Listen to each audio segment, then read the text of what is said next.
You are involved in the in helping find solutions or get the word out about the indigent defender problem across our region and the state, I guess, too. Got a big forum coming up Thursday night to kind of hash this out. Tell us about that.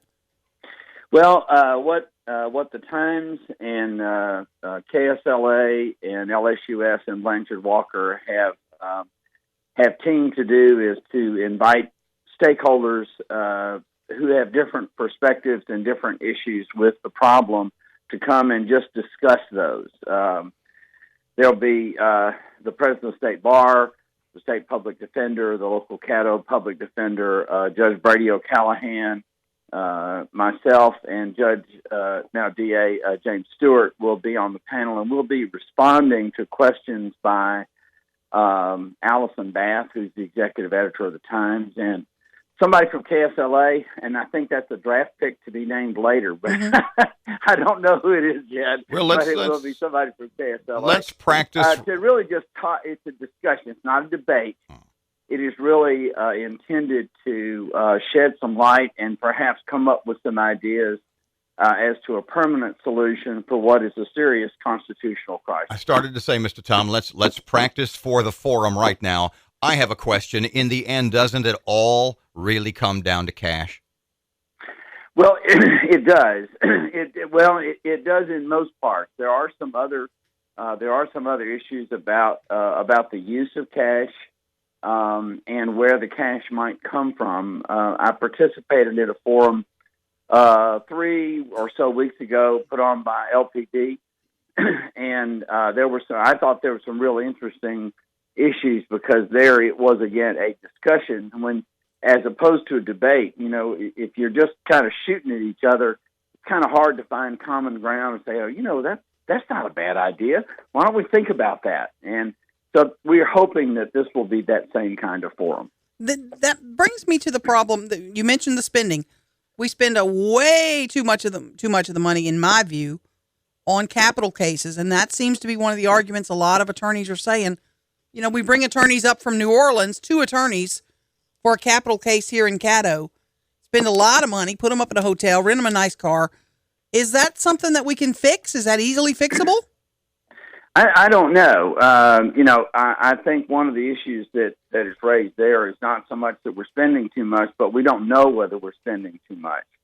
And, if you were to compare the cost of prosecution with the cost of the defense, they're probably pretty equal. It's very expensive to prosecute a capital case. And if we're, my view, frankly, is if we're going to put somebody to death, then we need to make sure that we're as certain as we can be. And the best way to do that is to provide an adequate defense. My other concern, Tom, is this, that next year, 5 years down the road, here's the problem we run into. And I know you've already heard this. I'm a bank robber and I got an oil and gas lawyer to defend me.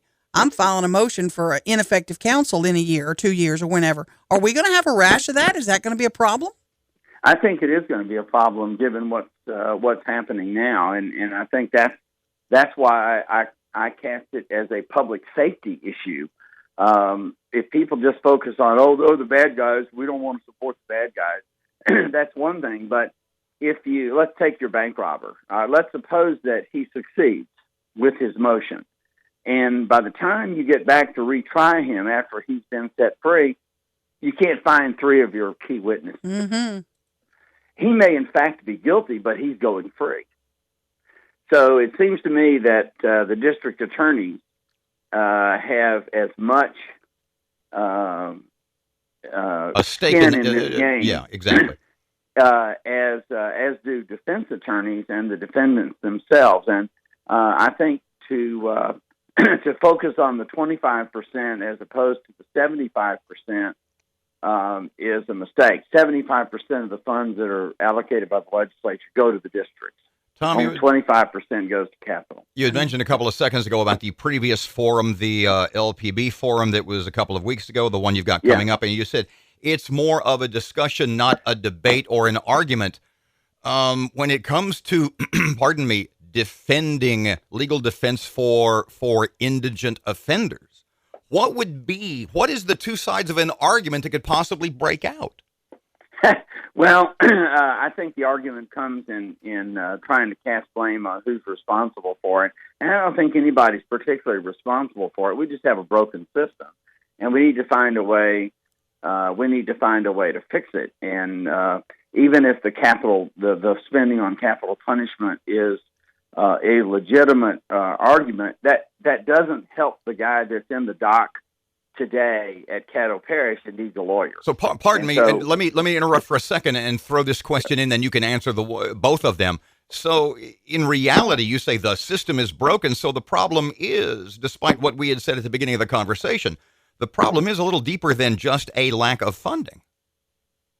Well, it is, but funding is the primary deal. It is so much more efficient to provide lawyers whose sole job is to do this defense, because they are able to go into court on a daily basis. I'll give you an example. When you go into court, you go into criminal court in Caddo Parish, there are 30 cases on the docket. All right. You walk over there, you don't know whether you're number 1 or number 30. Right. All right. But if 20 of them are yours, you're really not wasting very much time. Mm-hmm. But if only one of them is yours, you might. Now, the judges in the DA's office, I will say that Judge Stewart has done a wonderful job of assisting time-wise the private attorneys that are being appointed. His assistant DAs are showing up early so that you can talk to them and get in touch with them, and they try and move the private attorneys out first, which is an enormous help to lawyers, because if you're not going to get paid, that's a separate issue. But if you're not going to get paid to do something, it is very courteous to get you in and out of there as quickly as possible. Mm-hmm. Tom, we're going to wrap here. The time of the forum, where it is, and open to the public, right? It is open to the public. It's at 7 o'clock Thursday night at the Science Lecture Auditorium at LSUS. Chancellor Larry Clark, who is himself a lawyer, will be our moderator, and it should be a very interesting discussion. Tom, we thank you so much for your time. We appreciate it. Take care. My pleasure. Y'all have a dry day.